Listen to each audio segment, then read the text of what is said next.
Studies show that people in larger bodies, health-wise, are better off consistently staying at a high body weight than bringing their weight up and down, trying to lose weight, gaining it back, trying to lose weight, gaining it back, which is what almost always happens when someone tries to lose weight. There doesn't seem to be a reliable way to lower a person's set point. And this is why we see for 95 to 98% of people who try to lose weight, they end up gaining all of the weight back eventually, and 2/3 of those people will eventually gain even more weight than where they started in the first place.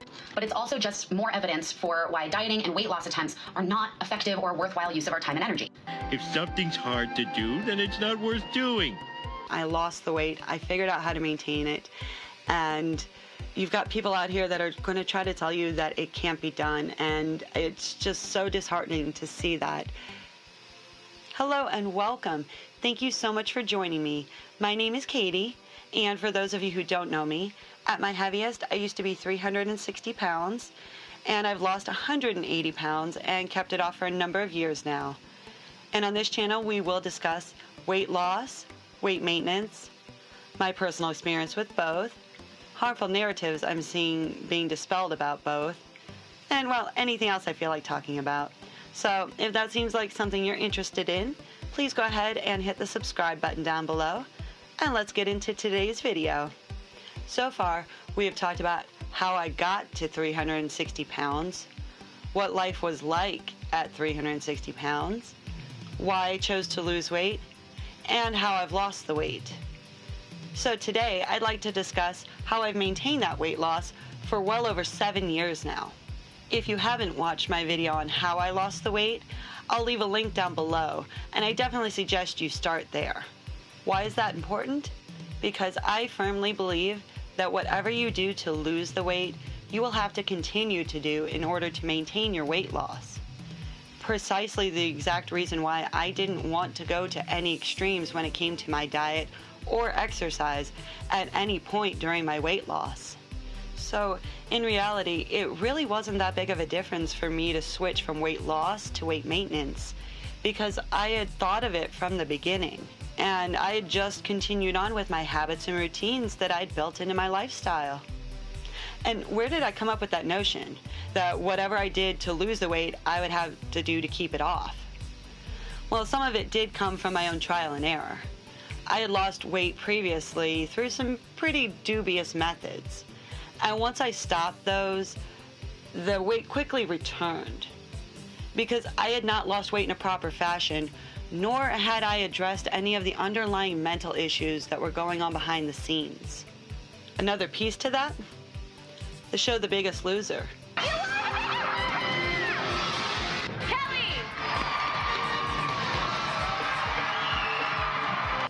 That show really does deserve its own video, so we'll just briefly discuss that now.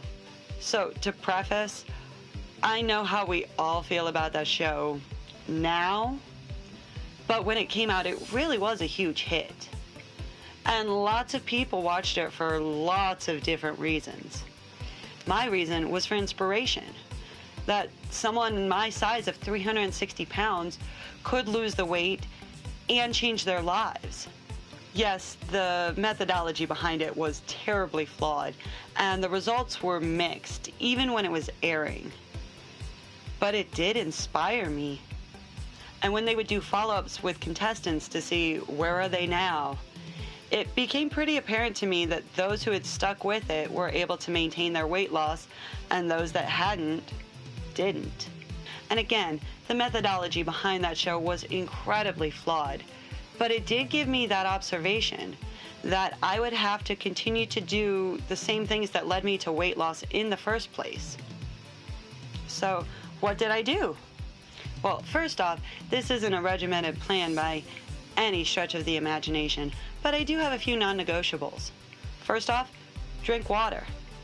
I used to be terrible at drinking water, and sometimes would not drink any just water throughout my day.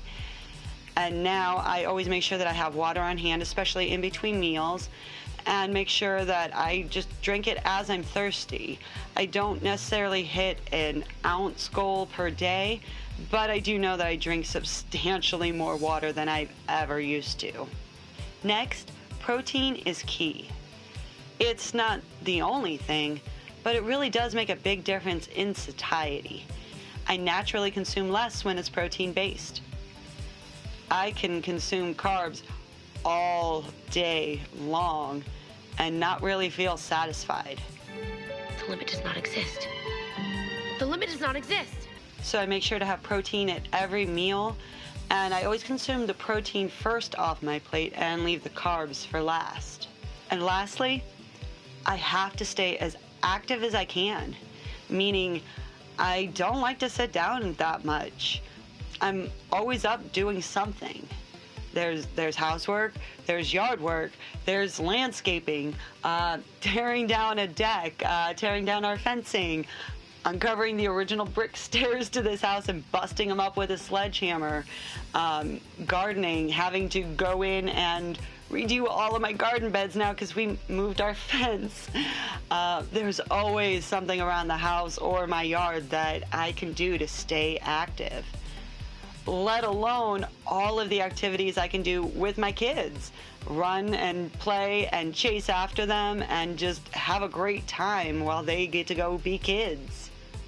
I love going for walks.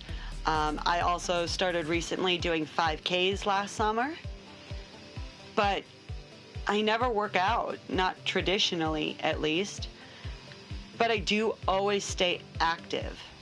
Now let's talk calories. I typically shoot for somewhere in the neighborhood of 1,800 to 2,400 calories per day, really all depending on what I'm doing that day. Days where I'm just doing normal housework and really not doing much else, I'll try to keep it towards that 1,800 mark. But days that I'm doing a lot of yard work, days that I'm maybe swimming all day with my kids or done a 5K, I'll probably be closer to that 2,400 mark.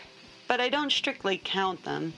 I estimate them, and I figure as long as I'm maintaining, I've got it balanced.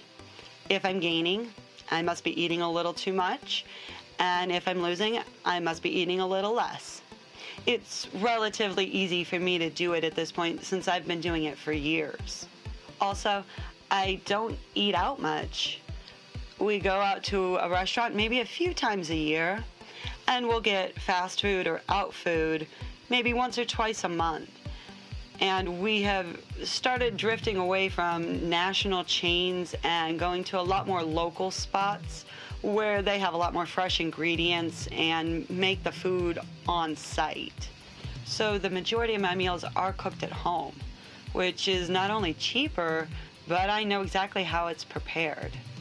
And the foods that I do eat out on occasion, I will look up to make sure they're not completely terrible. But I also know that if I don't make a habit of doing it, it's fine. So with everything we've discussed, would you think that my body is responding to what I've done to it? Like my habits and my routines? Or was it genetically predetermined? Was it cause and effect with my actions? Or was my body going to do whatever it wanted to anyways? This leads me to a concept that has been around for ages in the body positivity, fat acceptance, and even health at every size movements. And now I see it trickling into the mainstream. And that is set point theory. Set point theory is the notion that your body has a predetermined specific weight that it prefers to stay at, and it will do everything in its power to keep you at that weight. So I have some clips from TikTok that do explain this further. So let's watch and react to them together. And I'll share my perspective as well. Have you ever heard of set point theory? Let's talk about it. Set point theory states that for any given person, there is a body weight, or more likely a range of body weight, of about 20 pounds in either direction, where a person's body feels the most comfortable, the safest, and is the most likely to be healthy and metabolically healthy. Okay, already I have a couple of questions, but we'll give her a minute and see if she can answer them. Now keep in mind that this is a scientific theory, which doesn't mean it's just an idea or a hypothesis. It means that there is data to back this up. Now it might seem logical. Okay, just because it is a scientific theory, I do feel compelled to point out that there are very strong scientific theories and relatively weak or untested and unproven theories. There may be a bit of data, but at least from all of the research that I have done over the years, and numerous experts will state this as well, there just simply hasn't been enough data collected on weight-related studies. And most of the weight-related studies that we do have are self-reported. And that is one area in science where we do have a fair bit of study, and that is self-reported data is typically not the most accurate. So we'll see if she clarifies that, though. We'll see if she clarifies that. Let's continue. To assume that set point for most people is going to fall somewhere within the normal BMI range. But it turns out that that is not true. Depending on the individual, their set point or set range can fall anywhere on the huge range that bodies can fall on in terms of size. Wow. Okay, so you mean to tell me that somebody who is severely underweight, that's just their set point, even if their body is not healthy at that weight?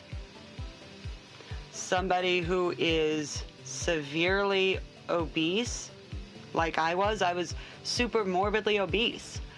That's just where my body set point was. Okay, still have several questions. I guess we'll just have to keep going, and maybe she will continue to explain it. Let's see. And whatever a person's set point or set range is, their body is going to work tirelessly to keep them there. So, okay, I have several more questions now. As somebody who has been all over the spectrum of weight in my adult life, I've been anywhere from 360 pounds to 145 pounds. And I know through my own tracking, my own honesty with myself, and holding myself accountable, that each and every single time, my weight was directly related to exactly what I was doing to my body.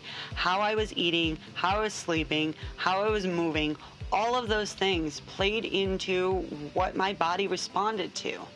So don't believe that my body was tirelessly working against me any further than I could be tirelessly working against it if my actions and my habits aren't lining up to what my body actually needs. So I don't know, just from my experience and lots of experiences from other people who I know have lost weight personally, that's not lining up whatsoever. But again, let's continue and see what else she has to say. what does this huge variety in set points or set ranges mean for our understanding about weight and how it relates to health? Well, put simply, it means that this idea that there is a normal body size that everyone should be trying to achieve because it is the body size that is healthy, that idea is just simply not true. Well, that's the thing. If you look at the normal weight range for any given height, it's just that, a range in and of itself. I know for my height, I believe, because I'm 5'9", I believe it's 135 to approximately 170-ish, somewhere around in there.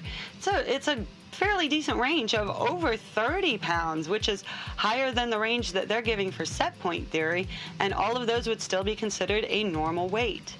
And I know I'm at 180 pounds right now. I do have all of my loose skin still, so I know if I were to ever have that removed, realistically, I'm going to be well within the normal weight range. So that's why I didn't want to go towards the lower end of the healthy weight for my height, simply because I do have all of this loose skin still. So again, just not adding up whatsoever to my lived experience. So let's see if set point theory can maybe account for any of this.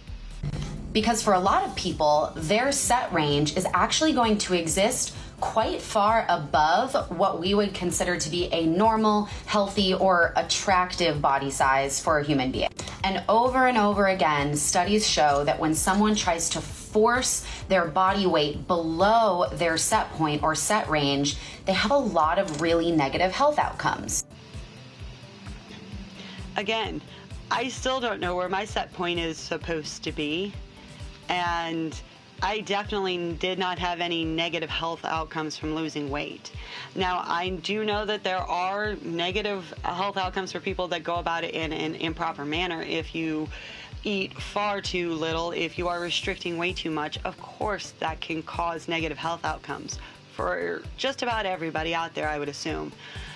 But that's making the assumption that there isn't a healthy way to lose weight.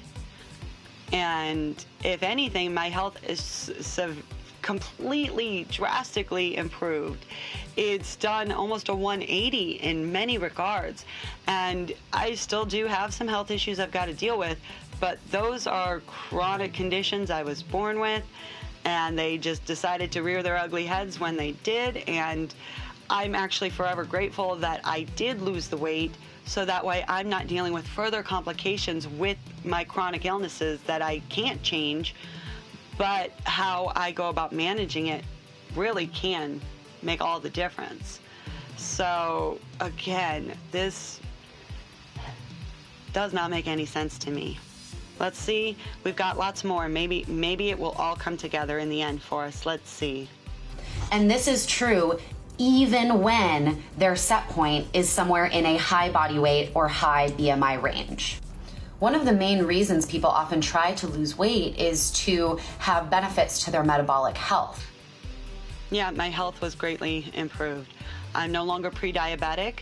My PCOS is completely managed and under control, and I don't have to medicate for it at all. My hypertension is pretty much gone. They still have me on the smallest, tiniest baby dose of blood pressure medicine, simply because my family does have a history of cardiac problems. So it's a preventative, not because my health didn't improve. My health definitely improved. Every single marker improved for me. My blood tests, my cholesterol levels, my triglyceride levels, everything. My blood pressure, all of it improved as I lost weight. My breathing vastly improved. My cardiovascular health greatly improved. And I can bend over and tie my own shoes now. It's fabulous. I'm not out of breath from just tying my shoes. So, yeah, definitely gonna say that I'm healthier now that I've lost 180 pounds. There is no shot that I would be standing here being able to do this type of video when I was 360 pounds. There's absolutely no way I could have done it. So yeah, losing weight can really improve your health. And again, many of us who have lost weight will be the first to tell you that there are unhealthy ways to lose weight. But that doesn't mean that that's the only way to lose weight, and we can't throw the baby out with the bathwater just because there are unhealthy ways to lose weight. Instead, I really wish that they would do more research on people who have successfully lost weight. And I don't see anywhere near as much research on that as I'd like. But let's go on. But kind of counterintuitively, based on what we think we know about weight science, when you try to push your body below its set point, that actually can harm your metabolic health and harm your health in other ways. Again, if you are going about a crash diet that is not sustainable for you, that is way too low calorically for you, maybe cutting out entire food groups that you don't need to, again, I definitely don't recommend that for anybody. And I don't hear a whole lot of people who have actually successfully lost weight and kept it off suggesting any of those things to people. So again, I really wish that there were a little bit more research done on people who have successfully lost weight and kept it off. And this is true regardless of your body size. Studies show that people in larger bodies, health-wise, are better off consistently staying at a high body weight than bringing their weight up and down, trying to lose weight, gaining it back, trying to lose weight, gaining it back, which is... Okay, she's talking about yo-yo dieting, and I have read a lot of research about that, and I believe that's going to merit its own entire video for sure. And there are some caveats to this. I definitely need to say that. And I wish more nuance were talked about with this. If you are talking about a yo-yo of maybe 5, 10, even 20 pounds for a lot of people, what most people would call their vanity pounds per se. I don't think too many people out there are going to argue with the notion that, you know what, you probably are okay if you don't feel like losing that last little bit of weight. But when we're talking 100, 150, 180, 200 or more pounds, that makes a significant difference on your body and your health and your quality of life. And those things can't be ignored, no matter how much you want to try to explain it away by, well, the science says. Most of the yo-yo dieting studies that I've read, or weight cycling studies, as you'll hear them referred to as, they don't actually study obese people. They cap the limits of these studies are on normal weight or overweight individuals, and they will not study people who are obese, morbidly obese, super morbidly obese, and beyond. And we don't have enough data at all to make these kinds of conclusions or these kind of blanket statements. So a lot more nuance really needs to be had with some of these things. What almost always happens when someone tries to lose weight. This is called weight cycling, and it's really harmful for your health, especially your cardiovascular health. Additionally, based on the research so far, there doesn't seem to be a reliable way to lower a person's set point. So if someone's set point is a larger number, that's just kind of what it is. Okay, so I've never been a part of a medical study. No one I know who has lost a significant amount of weight has been a part of a medical study. And I know 5 people right off the top of my head in my inner circle of family and friends who have lost a significant amount of weight and been able to keep it off. We're talking 50, 100, 180 pounds. We've lost the weight and kept it off. So by this theory, didn't we change our set point? Because I know I'm certainly not doing anything out of the ordinary to keep my body this size. I've been very transparent about exactly what I do to keep my body this size. Actually, that's what the first part of the video was. So, and I know that's just little old me. That's like 6 people I know, including myself and including my husband. We've never been a part of any studies because, again, there's just not enough data out there to draw these types of conclusions. And the data that is available, realistically, most of the conclusions that should be made, at least with the number of studies that exist out there, really ought to be that further research is needed. But most people won't tell you that. They want to draw their conclusion because it supports whatever they believe. And I will definitely tell you, I really believe there needs to be a lot more research on this. So there's no scientific way to reliably lower a person's set point or set range weight, but there are well-documented reasons why a person's set point might increase over time. And there are so many. So weight is a one-way door that you can never, ever go back through?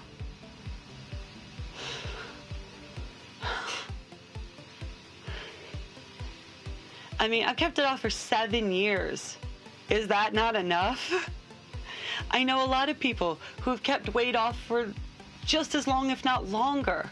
And how many people who may have lost weight very early on in their life and they never talk about it again, and you would have never known that they were at one time significantly heavier. So this just does not make any sense to me because I see weight loss is possible. I know far too many people in my own very personal life, not including all of my online friends that I know who have lost and kept off a significant amount of weight. It makes absolutely no sense to me, knowing exactly what I've gone through in my life and what I've shared with you, that we can't change our set point weight. That doesn't make any sense. Reasons including taking certain medications or experiencing illness. But by far, the most common reason that someone might see their set point or set range increase over the course of their life is because they experience food restriction or inadequate nutrient and calorie intake at some point in their life. And it doesn't matter whether this person experienced this restriction accidentally because of food insecurity or illness, or they experienced it on purpose because they were restricting their food intake in order to diet and lose weight. Okay, so I do have another clip that I'd like to share with you, and this next clip is from Darius Garland. He is a point guard for the Cleveland Cavaliers, and earlier in December in 2023, earlier this season, he suffered a broken jaw during a play on the court, and he unfortunately had to have his jaw wired shut for a month. So let's let him describe how he was able to get nutrition. Just not eat it. Everybody eats in here. I'm drinking through a straw. Even in Paris, it was just inconvenient. I'm bringing a blender on the plane, bringing a blender wherever we go. And I got people in Paris bringing out chicken Alfredo in a cup on a silver platter, which was cool, but it was totally different to see. But it was definitely tough, though. Okay, so I wonder what she'll have to say about that. Let's take a look. Either way, the body sees this as a starvation threat and will increase set point in order to store more body fat to be safer for the future. Okay, so according to set point theory, then his calories were completely restricted. He was drinking through a straw. And he talks about how tough that really was. So let's see what it did to his weight. If what I understand about set point theory is correct and what she just said, because he was facing food insecurity, he said so himself, he was drinking through a straw, they were bringing him food in a cup. Poor dude, man. Wow, I feel for him. That's gotta be tough, literally. But according to the set point theory, right, his set point should be raised. His body should be trying to hold on to every source of energy that he's got coming in.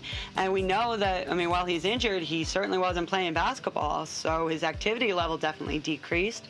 So let's take a look and see what he had to say about his weight during this time. I lost 12 pounds in a month, so I'm still trying to get that back. But yeah, it was tough. That's rough, buddy. And he's still struggling to get the weight back on. This clip was from February of 2024. It's now March right now, and he still has not been able to continue to put the weight back on. So did he lower his set point? But I thought we couldn't. Or was it just because his calories were severely restricted because his jaw was wired shut? Okay, jaw. He won't be able to talk for quite some time. I've wired his jaw shut. It's all explained in this pamphlet. So your life is ruined. I don't know. Maybe she's got an answer for that. Let's find out. So to summarize, for whatever reason, if you restrict your food intake and you don't eat as much as your body wants you to eat, your set point will increase over time. And once you do start eating enough, you will gain weight. And this is why we see for 95 to 98% of people who try to lose weight, they end up gaining all of the weight back eventually. And 2/3 of those people will eventually gain even more weight than where they started in the first place. Oh, goodness. And now we're on to the 95 to 97 or 98, or I probably shouldn't go to 99% because a lot of them love to do that now. 95% of diets fail. Again, another one that will get its own video because there's just way too much to say on that. Again, there is no scientific evidence anywhere that can back up that claim. That is something that has been repeated so many times that most people will just assume it's true because they have heard it so many times. It's a logical fallacy called an illusion of truth, and there is absolutely no basis to the notion that 95% of diets fail. So, yeah. I immediately do not trust somebody as soon as they tell me that, because that just shows me they're repeating what they've heard and they didn't actually look into it. And that seems to be par for the course with a lot of the talking points I hear coming out of these movements. And when they do talk about research, they don't talk about the nuances to research, the lack of research, and the notion that we can come to the conclusion that further research is required before we can make a definitive conclusion. But I, again, just want to point out, his jaw was wired shut and he couldn't eat. And his set point didn't go up. He still can't put the weight back on. Okay? Okay, let's keep going before my ADHD brain takes over. And I want to be very clear that this is not a bad thing. In fact, this weight gain can be seen as a very good thing because it means that the human body is working the way it's supposed to in order to keep you safe from starvation. Ma'am, it's 2024, and there are people in this world literally dying of starvation still. Not because they went into starvation mode in their body, but wouldn't that make them gain weight? I'm literally so confused. We have people actually dying still of starvation to this very day. There are people in this country going to bed hungry tonight. And they're going on about our body's going to protect us from starvation by making our set point higher. But no, it can't possibly be calories in, calories out. It's got to be some convoluted thing that doesn't make any sense when you apply it to literally anything. But let's keep going. But it's also just more evidence for why dieting and weight loss attempts are not effective or worthwhile use of our time and energy. Because if the purpose of the weight loss attempt is, well, weight loss, but the most likely outcome is weight gain, well, it's not really doing what it's supposed to, is it? You can't lose weight with a diet because they're going to fail and you're going to gain the weight back and then some. You can't change your set point because, well, your body has already predetermined it somehow. It has absolutely nothing to do whatsoever with our society that's completely built around cars, fast food, buffets, 24/7 restaurants. Couldn't possibly be anything like that. The junk food industry isn't like a multi-billion, if not probably trillion-dollar industry at this point. Can't be any of that. And magically, we have the data to point out that at least Americans, for sure, have definitely gotten larger over time. Especially the last like 40, 50 years. It's almost been exponential growth. So our genes before that didn't kick in.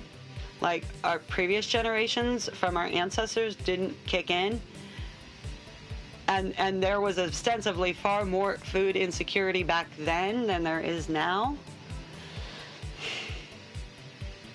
Am I so out of touch? No, it's the children who are wrong. I just love when they tell you that weight loss isn't possible. And I especially love when I hear it because I just laugh and laugh and laugh. Weight loss isn't possible, y'all. I am a figment of your imagination. So the moral of the story here, the main point I want to get across is before you start judging yourself or somebody else on their health because of the size of their body and the way you perceive health because of the size of their body, remember that it is not that simple. Health is Okay, so here's the thing. We shouldn't be judging other people anyway. I mean, realistically, there's no point in any of that. And not just even with regards to weight. I'm just talking in general. We don't need to judge people. We can debate ideas. We can talk about philosophies. We can do all sorts of things that don't have to be judging people. Fair enough. I also agree that you don't need to judge yourself. But here's the big thing. You do have to be honest with yourself. You have to be honest with yourself, and you have to be willing to hold yourself accountable. And some people from the outside are going to look at that and think that you are judging yourself, when in reality you are just holding yourself accountable. And I really don't like the notion of trying to dissuade people from holding themselves accountable. Not just when it comes to weight, but so many things in your life. Accountability is key. And telling people that they have no control over something and that they shouldn't judge other people because they don't have control over it, when I mean, my experience definitely shows me that that's not the case. And I know many others that that's not the case for as well. Yeah, I just really don't like the idea of demotivating people before they even try. We should be doing all we can to encourage people to want to be healthy and to have a better quality of life and be around for their family and their friends and their children. I know that I am so grateful that I did this so I have a better quality of life and have better health. And those things were objectively measured in my body. Let's finish up. Complex and can be defined in a variety of ways based on a person's life and experiences. And people can experience health at a huge range of body sizes. It's so important that we respect the fact that body diversity exists and we stop trying to force everyone, including ourselves, to adhere to this very, very narrow view of health that is ultimately hurting us. Okay, yeah, body diversity 100% exists. I can see it in my family. It's all around us, right? But I don't think it takes a very trained eye to say that somebody who is severely underweight is probably not healthy, and somebody who is severely overweight is probably not healthy or on their way to not being healthy. And at the very least, their quality of life is not going to be anywhere near what it could be. At least from my experience, my quality of life is so much better. I'm 40 years old now, and I feel younger than I did at 25. And I know if I were 360 pounds, I would not be able to say that right now. The only reason I can say that is because I did figure out what was going on. I lost the weight. I figured out how to maintain it. And you've got people out here that are going to try to tell you that it can't be done. And it's just so disheartening to see that. And quite frankly, it's funny and infuriating and all sorts of things, because it's just like, but I did it. Like, lots of people have done this. When can we admit that it is possible? If you stuck around this far, thanks for watching. No, we're not sticking around any further because she is about to plug something that we don't need to take any more courses, because I give this to you all for free. There we go. So, set point theory.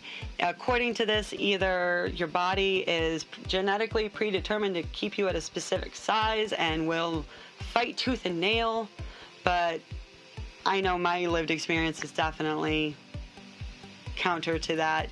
I gave you another prime example of one that is counter to that today. And let me know if you have an experience that is counter to that, because I would love to hear about it. So let me know any comments, questions, concerns you got down below in the comments.